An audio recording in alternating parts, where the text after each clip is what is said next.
ভাল লাগে যে রাইটার, ডিরেক্টর, অ্যাক্টর সব কিছু বললে ভাল লাগে।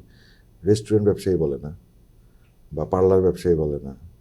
আমি নিজের চোখে দেখা মান্না ভাই, মন্তেজুর রহমান আকবর ভাই, দেখা গেছে যে করইতলায়, এফডিসিতে করইতলায় দাঁড়াইছে, সকাল হয়ে গেছে, সারা রাত গল্প নিয়ে ভাবনা। আমি তাদেরকে রিকোয়েস্ট করবো, চরিত্রটা না হইতে হবে। চরিত্রটা হইতে পারলে না, অ্যারেঞ্জমেন্ট কি আছে, অমুক কি আছে, তমুক কি আছে, পাবলিক এত কিছু দেখবেই না, খালি চরিত্রটা দেখবে। সাকিব ভাই তো একদিনে বিখ্যাত হয়নি। সাকিব ভাইয়ের মতো জায়গায় মানে আমাদের ম্যাক্সিমামই হচ্ছে দুই চারটা ছবি করার পরে মনে হয় যে সুপারস্টার।